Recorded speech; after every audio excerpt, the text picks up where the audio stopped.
The stone lions were still there. That was the first thing Celia Ashcombe noticed when she returned to Renford House after 7 years. Everything else had changed. The iron gate stood open to strangers. Carriages crowded the drive. Men in dark coats walked across the lawns, measuring distances with their eyes, discussing trees, stables, furniture, acreage. One man pointed toward the eastern orchard. "Those can be sold separately." Another laughed. "Cut them down. The timber is worth more than the fruit." Celia stopped outside the gate. She had climbed those trees as a child. Her younger sister had broken an arm beneath the largest pear tree. Her brother Edmund had once hidden there for an entire afternoon after stealing their father's best horse. Now strangers were placing values upon pieces of her childhood. But Celia did not cry. She had finished crying years ago. An auction notice had been nailed to one of the stone pillars. Estate of the late Sir Alistair Ashcombe.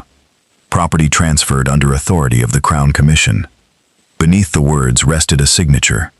Gideon Wycliffe, Duke of Caldermere. Celia stared at it. 7 years earlier, that signature had become the blade that severed her family from everything they possessed. Her father had been accused of helping divert government money through false shipping contracts. The newspapers called him a traitor. Creditors arrived. Friends disappeared. Servants left. Her mother stopped appearing in public. Then came the order carrying Caldermere's name. The estate was seized. Their accounts were frozen. Her brother vanished before investigators could question him. 3 months later, her father was dead. Her mother survived another winter. Her younger sister, Marianne, was sent to distant relatives in Scotland because Celia could no longer afford to keep them together. And Renford House became government property. That was all the public knew. It was almost all Celia knew. She reached through the bars and touched the edge of the paper. Her finger stopped over the Duke's signature. "I will take everything from you," she whispered. A carriage rattled past behind her. Celia did not move. "Exactly as you took everything from us." Then she turned away from Renford House and did not look back. 7 years later, no one in London knew Celia Ashcombe existed. They knew Miss Lenora Gray.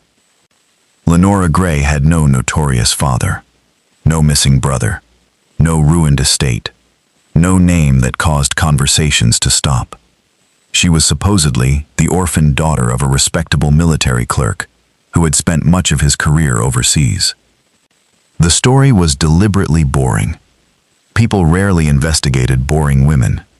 Celia had learned that very early. Beautiful women were watched. Wealthy women were discussed. Scandalous women were remembered. Quiet women were ignored.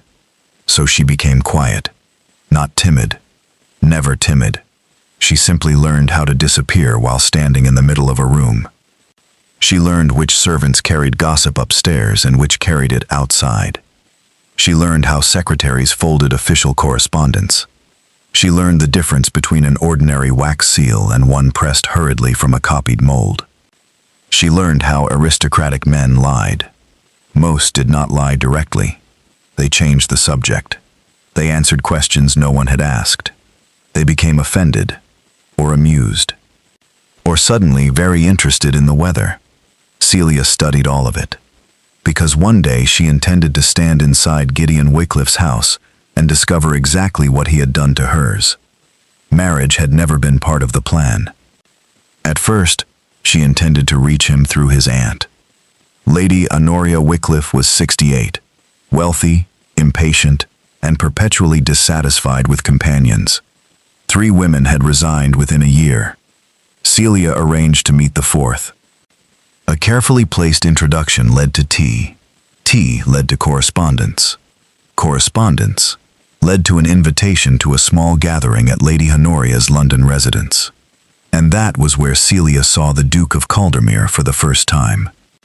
He was not what she had expected. That annoyed her immediately. Villains should have the courtesy to resemble villains.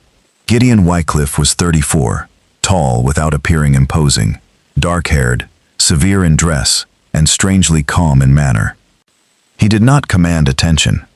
Attention simply rearranged itself around him. He spoke little, observed constantly, and when someone laughed too loudly at one of his remarks, his expression suggested he knew exactly why. Celia hated him before he looked at her. Then his gaze crossed the room, stopped. For one terrible second, she forgot how to breathe. He knows. The thought came so quickly that she nearly turned away. But Gideon merely inclined his head. Miss Grey. She had never been introduced to him. Celia forced herself to smile. Your Grace. His aunt appeared beside them. Do not look so suspicious, Caldermere. I told you about Miss Grey. Frequently. Lady Honoria rolled her eyes. He means incessantly. Celia kept her voice light. I hope Lady Honoria exaggerated my virtues. Quite the opposite, Gideon said. Celia looked at him. Something unreadable moved behind his eyes. Then it vanished. He asked nothing about her family, nothing about her childhood, nothing about where she had lived. Instead, he asked whether she preferred London or the country. The country? Why? Fewer people pretending not to listen. His mouth almost curved. An unusual answer. Was I supposed to say fresh air? That would have been safer. Celia held his gaze. I have never found safety particularly interesting. Lady Honoria laughed. The Duke did not. He simply studied Celia for another second before turning away. That should have pleased her. She had gained his attention without appearing eager. Exactly as planned. Instead, unease followed her home. He had looked at her as though he had seen something behind the face she had spent 7 years constructing. Their second meeting occurred 5 days later. The Duke proposed marriage before the evening was over. Celia thought she had misunderstood him. They were standing in Lady Honoria's library while rain struck the windows. His aunt had conveniently disappeared. Celia had expected a conversation. Perhaps an invitation. At most, another opportunity to become useful to his family. Instead, Gideon said, I believe we should marry. Celia stared at him. What? I dislike repeating myself. And I dislike believing absurd things after hearing them once. That almost smile returned. Then we are both inconvenienced. She recovered quickly. You scarcely know me. I know enough. That is not an answer. No, it is a conclusion. Celia's pulse quickened. Celia's pulse quickened. This was wrong. She had expected months, perhaps a year. She had intended to study his habits, gain Lady Honoria's confidence, discover which members of his household could be persuaded to speak. Marriage would give her access to everything. But marriage this quickly felt less like an opportunity than a door opening before she had touched the handle. Why me? She asked. The Duke walked toward the fireplace. I have been offered a governmental appointment that would place me abroad for considerable periods. Celia already knew. The newspapers had mentioned his nomination to a diplomatic commission negotiating new European trade agreements. My grandmother, he continued, believes an unmarried man surrounded by political enemies presents too many opportunities for scandal. She has decided that I require a respectable household before Parliament reconvenes. And you obey your grandmother? Occasionally. It unsettles her. Celia almost laughed. She stopped herself. He continued, I require a wife who does not desire constant entertainment, does not worship titles, and possesses enough intelligence not to become someone else's weapon. The irony nearly choked her. She was standing before him precisely because she intended to become his destruction. And you decided I satisfy these requirements after 2 conversations? Yes. That is either flattering or alarming. Probably both. Celia moved closer. You could marry dozens of women. Certainly. Women with wealth. Yes. Connections. Yes. Families you actually know. Yes. She studied him. Then why me? This time he looked directly at her. Because you are not impressed by me. Her heart struck hard once. Because I hate you. She lowered her eyes before the thought could appear upon her face. Perhaps I hide it well. A pause. Then he said one word. Perhaps. Something about the way he said it chilled her, but opportunity stood directly in front of her. Marriage meant his private rooms, his correspondence, his household accounts, his archives, his past. Every locked door she had spent 7 years imagining. Celia raised her head. When would you want the wedding? The Duke's expression did not change. Soon. How soon? 3 weeks. She should have hesitated. Instead, she smiled. Then I suppose I should begin pretending to be delighted. For the first time, Gideon smiled properly. It transformed his face. Celia hated that too. I suspect, he said, you are very accomplished at pretending. 3 weeks later, Celia Ashcombe married the man she believed had destroyed her family. The ceremony took place at a small chapel on the Caldermere estate. No enormous ballroom, no crowd of hundreds, no theatrical procession. Gideon disliked spectacle. Celia was grateful. Fewer eyes meant fewer chances someone might study her too closely. Inside her left glove, pressed against her palm, rested a broken silver fragment. The Ashcombe crest. It had once decorated her father's desk. Celia had taken it the night before they were forced from Renford House. She had carried it ever since. When the clergyman asked her to repeat the vows, she spoke clearly. When Gideon placed the ring upon her finger, she looked down at the gold band. Everyone else saw a wedding ring. Celia saw something else. A key. That evening, Caldermere House opened its doors to its new duchess. Celia expected darkness, secrets, dust-covered rooms closed for decades. Instead, she found order, terrifying order. Every painting aligned perfectly, every household account catalogued, every servant assigned with military precision. Letters were filed by year, sender and subject. Even the wine cellar had an inventory system. The Duke did not merely dislike disorder. He seemed to consider it a personal enemy. That made searching his home considerably more dangerous. On her third morning, Celia discovered his private study. 7 cabinets stood along the rear wall, all locked. She counted them twice. The Duke entered behind her.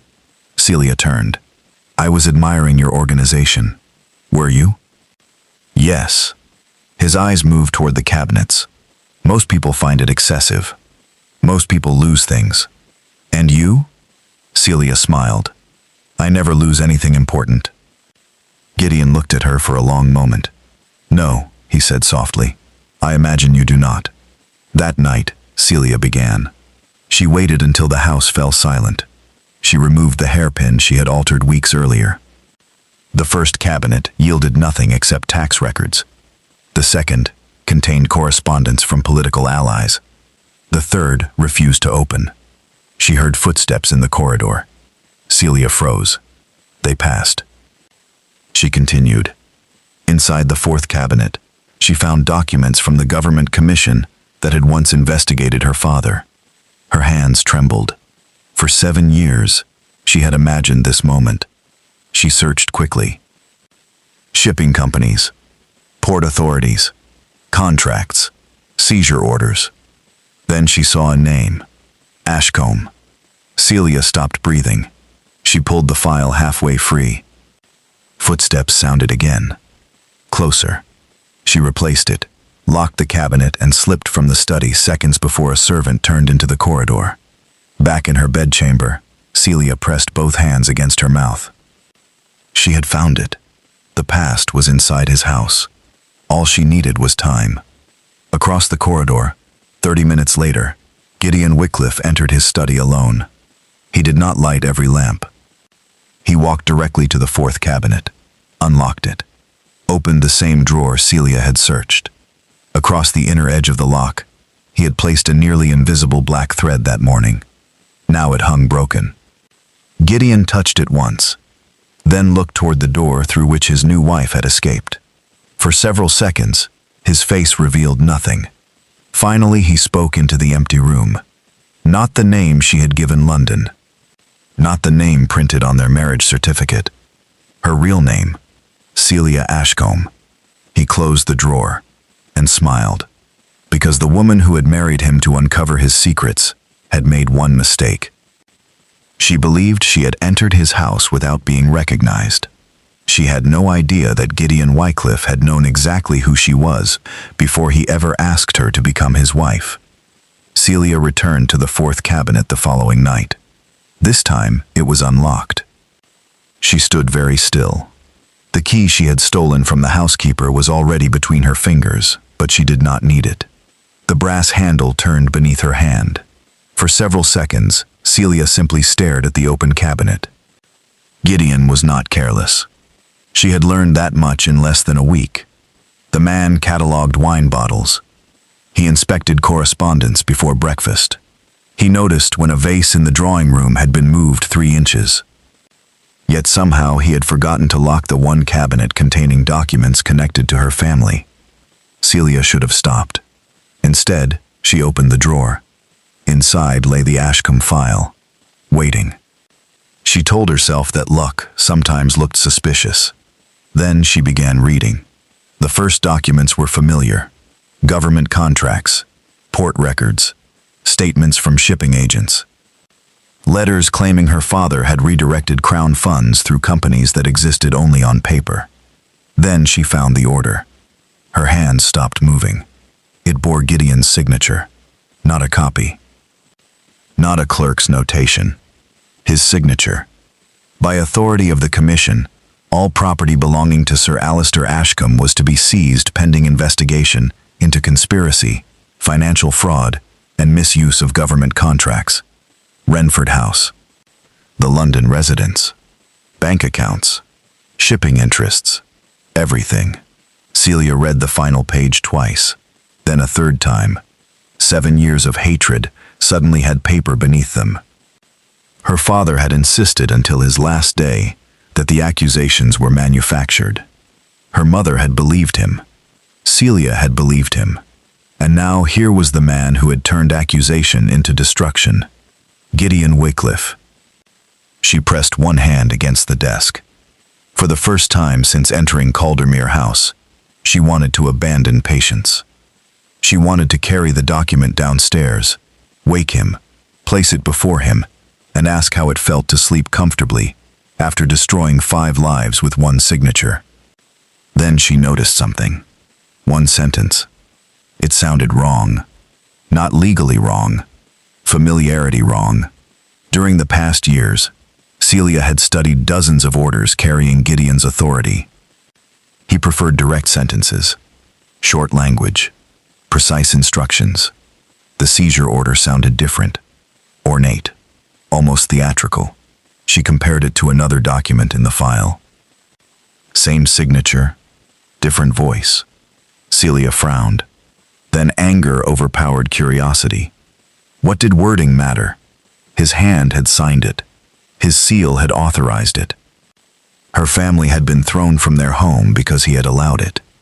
She copied the most important sections and replaced everything exactly as she had found it. The following morning, Gideon joined her at breakfast. "Did you sleep well?" Celia continued buttering her toast. "Perfectly.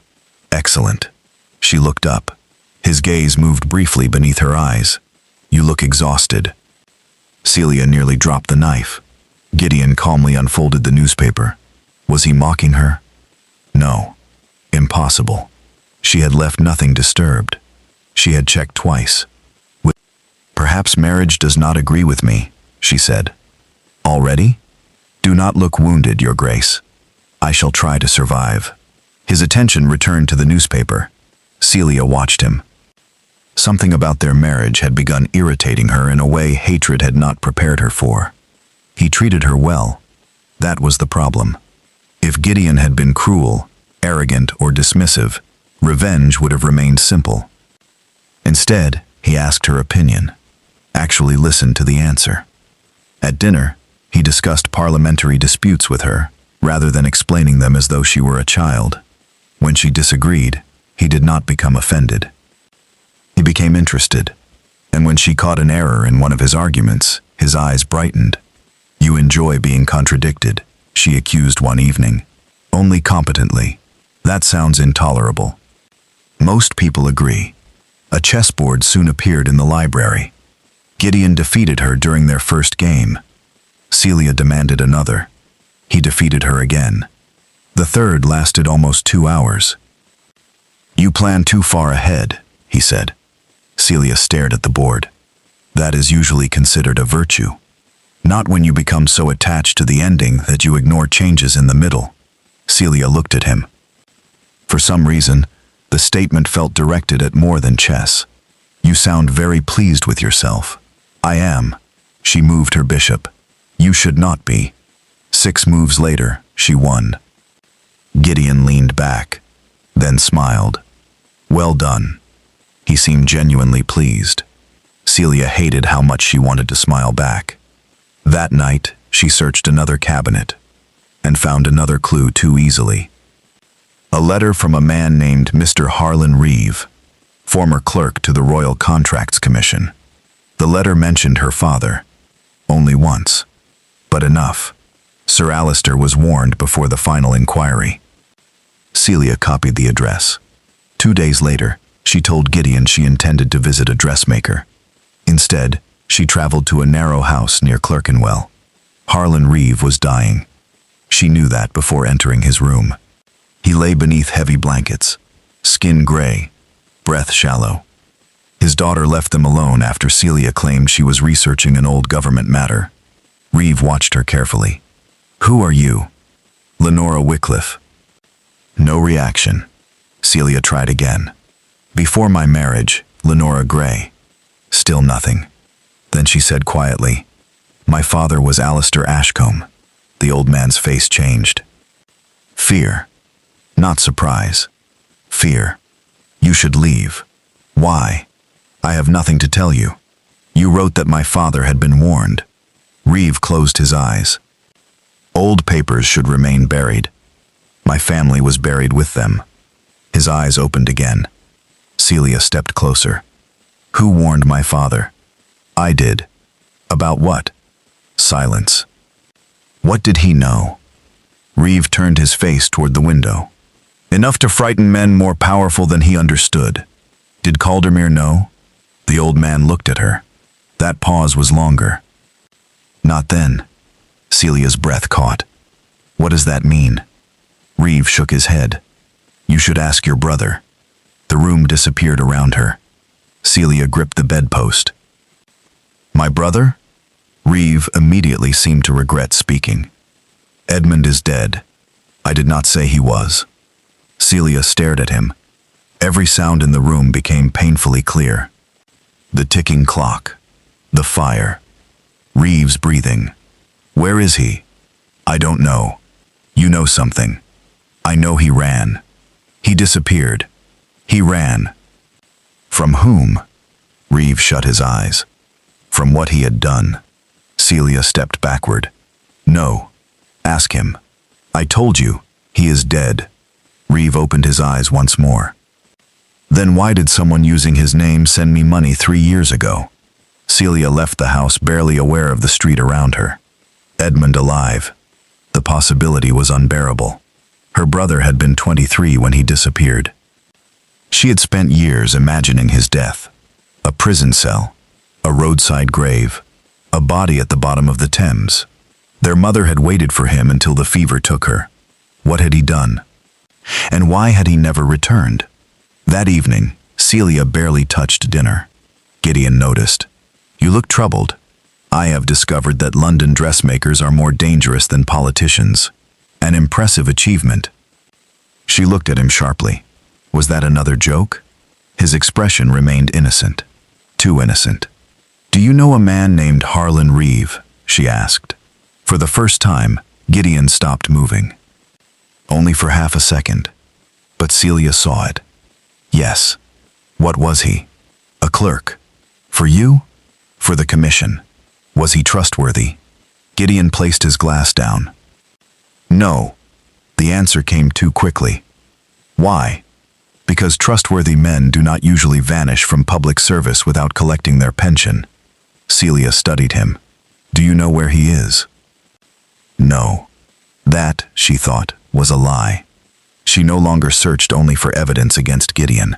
Now she searched for Edmund, and Gideon noticed the difference.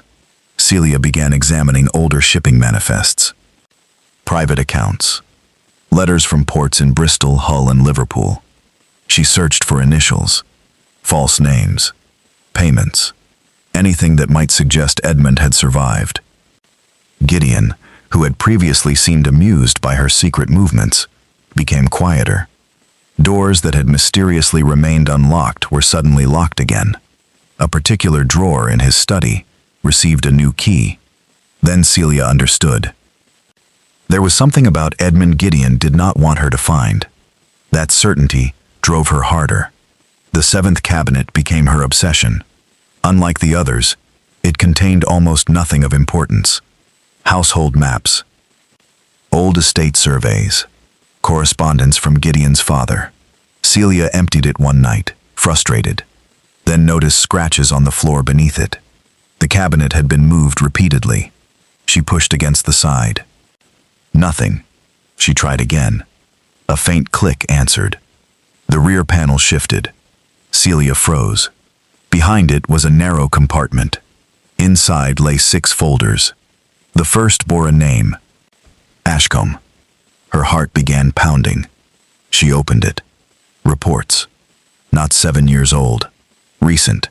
Investigations into Marianne's whereabouts. Reports concerning Edmund. Records of Renford House. A description of Celia herself. Age, height, education, possible residences. Every place she had lived after her family collapsed. Someone had been looking for her for years. She reached the last document. The date struck her first. 3 weeks before Gideon proposed. Subject: Miss Celia Ashcombe, presently residing in London under the name Lenora Gray. Celia stopped breathing. He knew. Not now. Not after the wedding. Before. Before the proposal. Before he said he required a respectable, politically harmless wife. Before he looked at her across Lady Honoria's library and asked whether she preferred London or the country. He knew exactly who she was. Every late-night search, every lie, every stolen key, every careful answer. He had watched all of it. Celia felt something worse than fear. Humiliation. She had spent years preparing to deceive him. Gideon had opened the door and watched her walk inside. She carried the folder downstairs. His study door stood open. Gideon sat behind the desk. He looked up. Celia walked toward him and placed the folder down. Then she removed the broken silver crest she had carried since Renford. She placed that beside it. Gideon looked at the crest, then at her. Celia's voice shook only once. Say my name. He did not pretend misunderstanding. He did not ask what she meant. Celia Ashcombe. Her anger exploded. How long? Before I proposed. She laughed once. There was no humor in it. So this entire marriage was your little performance? No. You knew I hated you. Yes. You knew why I came near your family. I suspected. You knew I searched your study. Yes. Her face went still. The cabinets. He said nothing. You left them unlocked. Some. The Reeve letter. Yes. Celia stepped back. You were feeding me information. Yes. Why? For the first time, Gideon's calm expression changed. Not guilt. Weariness. Because someone destroyed your family using my authority. Celia stared. He continued. The seizure order was genuine. I know. I signed it. I know. But the case presented to me was constructed. No. It was. You expect me to believe that? No. His answer stopped her. Gideon rose. That is precisely why I never approached you openly. You would not have believed a word I said. So you married me instead? Yes. To use me. Yes. The honesty struck harder than denial would have. Gideon walked toward the window. I investigated after your father died. Witnesses disappeared. Records contradicted themselves. Men who had testified suddenly became wealthy. Every trail ended with someone dead, missing or frightened. And you thought I would solve it. I thought you would search places I could no longer search, without warning whoever had created the deception. Celia's jaw tightened. You used my hatred.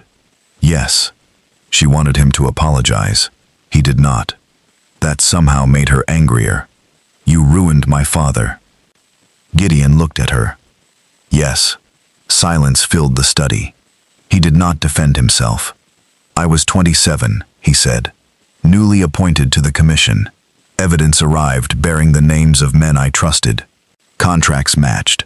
Witnesses agreed. Your brother vanished. Your father refused to explain certain payments. So you signed the order. Yes. You could have investigated. Yes. You could have waited. Yes. You could have questioned whether you were wrong. His voice lowered. Yes. Celia's eyes burned. Gideon stood without looking away.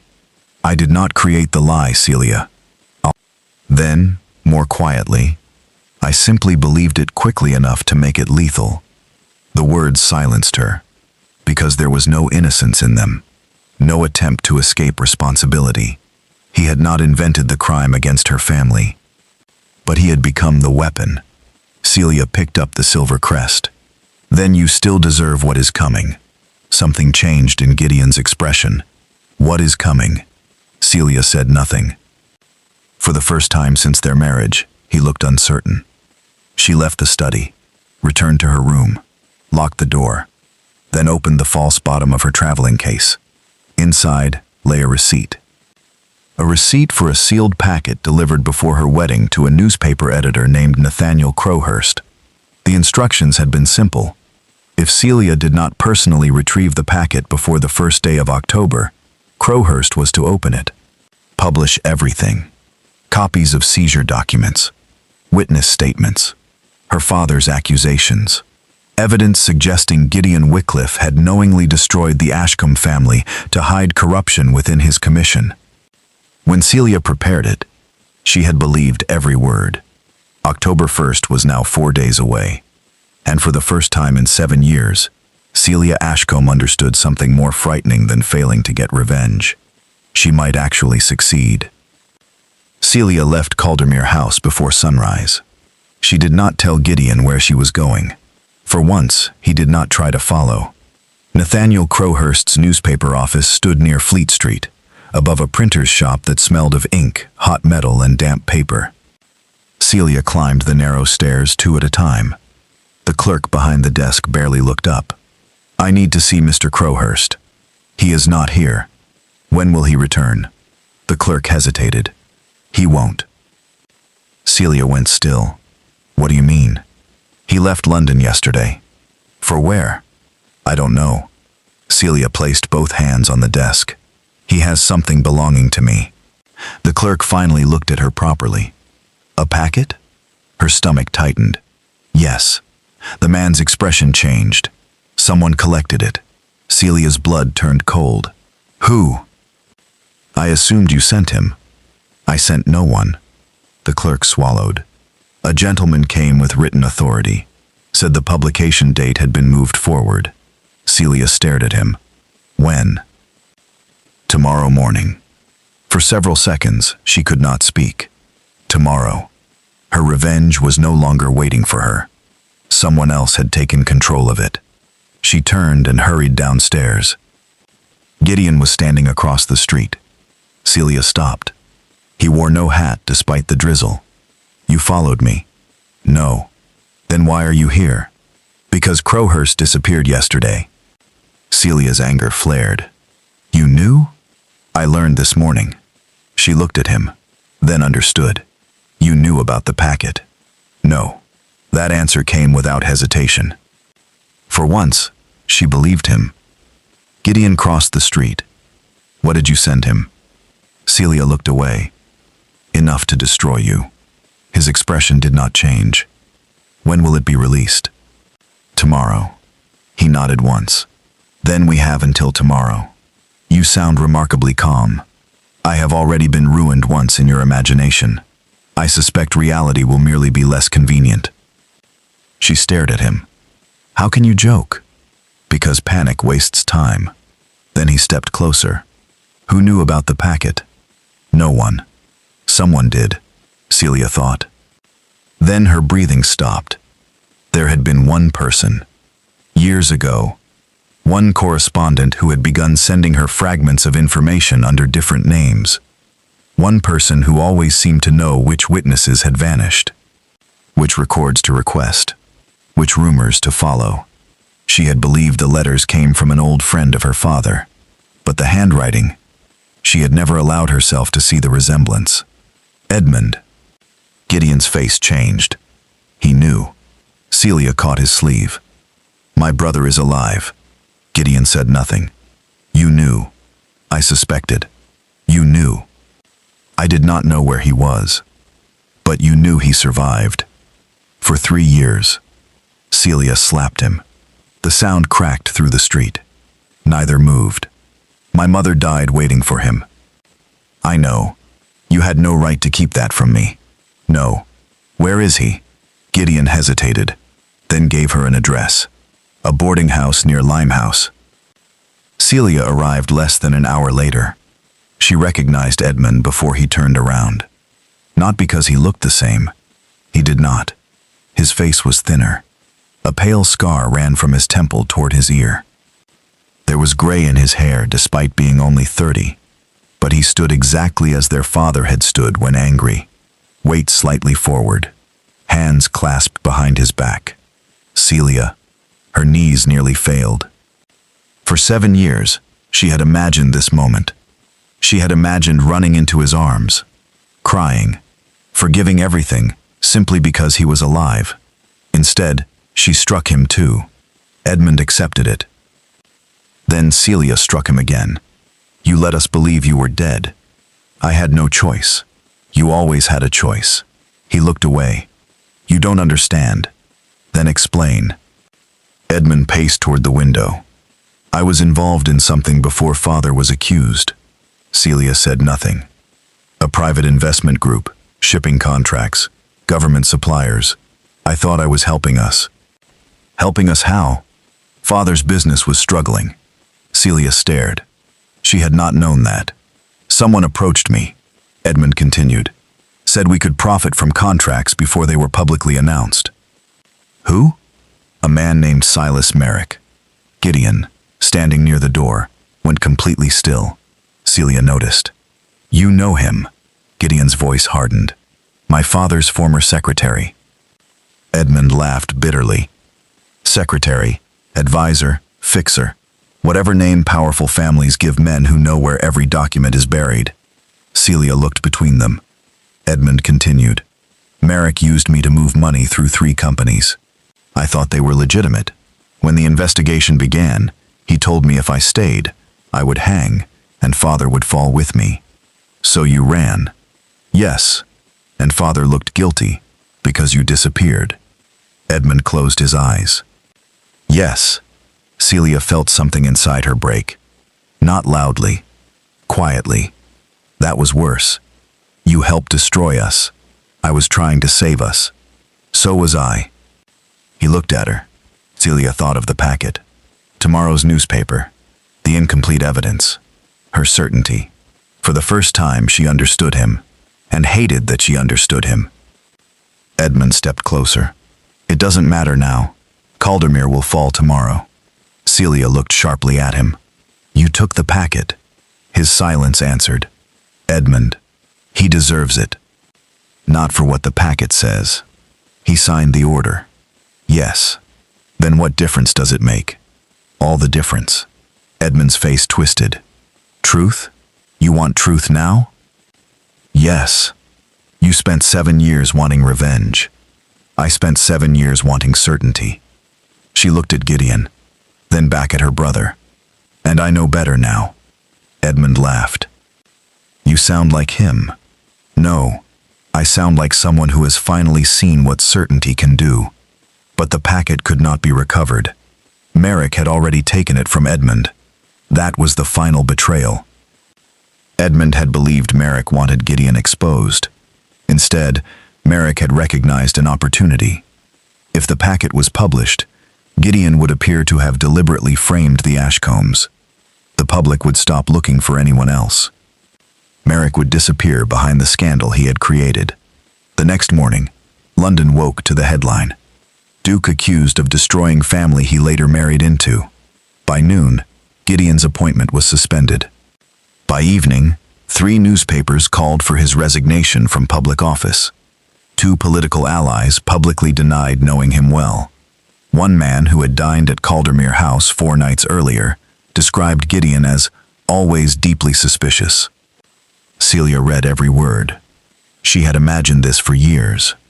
Gideon ruined. His name dragged through London. His power collapsing. She felt no triumph, only sickness. That evening, she found him alone in the study. He was reading the newspaper. "I'm sorry." Gideon folded it. "You believed it when you wrote it. That does not excuse me." "No." She swallowed. "Do you hate me?" He looked at her for a long time. "No more than I hated myself when I signed your father's order." That answer hurt more than anger. 3 days later, Gideon appeared before a parliamentary inquiry. Celia attended. So did Edmund. And Silas Merrick. Merrick was nearly 60, silver-haired, elegant, and perfectly calm. He had served Gideon's father for 20 years. He spoke with the quiet confidence of a man accustomed to being trusted before evidence appeared. The documents against Gideon looked devastating. His signature was real. The seizure order was real. The payments were real. The witness statements were real. Merrick had built the perfect lie using authentic pieces. For 2 hours, Celia listened. Then she saw it. A date. One letter from Bristol had supposedly arrived in London on March 14th. The commission order relying upon that letter had been signed March 13th. Celia leaned forward. Another document. A testimony from Liverpool, dated April 8th. A response referencing that testimony had been written April 7th. Her pulse quickened. Not forged signatures. Not invented documents. Sequence. Merrick had created the evidence after decisions had already been made. Celia stood. "I need to speak." Murmurs filled the chamber. The chairman frowned. "You are the Duchess of Caldermere." "I am also Celia Ashcombe." Silence. Then she placed 3 papers before him. "These documents cannot exist in the order presented." Merrick's face changed. Only slightly. "Enough." Celia explained the postal routes. 4 days from Bristol. At least 3 from Liverpool under normal conditions. The supposedly causal letters had arrived after the orders they claimed to inspire. Someone had backdated the evidence. The inquiry shifted. Questions sharpened. Merrick's calm began to crack. But chronology alone was not enough. They needed someone to connect him directly. Edmund sat in the rear of the chamber, pale, still. If he testified, he would save Gideon. He would also expose himself, his illegal investments, his false companies, his role in the collapse of their father's reputation. Celia turned toward him. Their eyes met. Edmund shook his head once. She understood. He was afraid. Celia walked toward him. "You wanted revenge," he whispered. "I wanted certainty." His jaw tightened. "I will destroy father's name." "No." She looked around the chamber. "Our father's name was destroyed by lies." Then back at him. "We will not repair it with another one." Edmund closed his eyes. When he opened them again, he stood. His testimony lasted 40 minutes. By the end, Silas Merrick had stopped pretending. The scheme emerged piece by piece. Merrick had used Edmund to create suspicious transfers. He had manipulated commission records. He had pushed evidence toward Gideon, knowing the young commissioner would act quickly. Why? Renford's lands included access to a valuable harbor expansion route. Once the Ashcombes were declared corrupt, the property could be seized. An allied company purchased the rights cheaply. Merrick profited through hidden partners. He had used the Ashcombes' desperation and Gideon's arrogance against each other. Merrick was arrested before sunset. The Ashcombe case was officially reopened. Sir Alister's deliberate guilt was overturned. But the victory was not clean. Edmund's involvement became public. Gideon was cleared of conspiracy but condemned for negligence. His diplomatic appointment disappeared permanently. Several political allies never returned. He accepted all of it. When Celia asked whether he intended to fight for his position, he shook his head. Innocence would require me to have done nothing wrong. He looked toward Renford's old crest lying between them. I was not innocent. Months later, Renford House was legally restored to Celia and Marianne.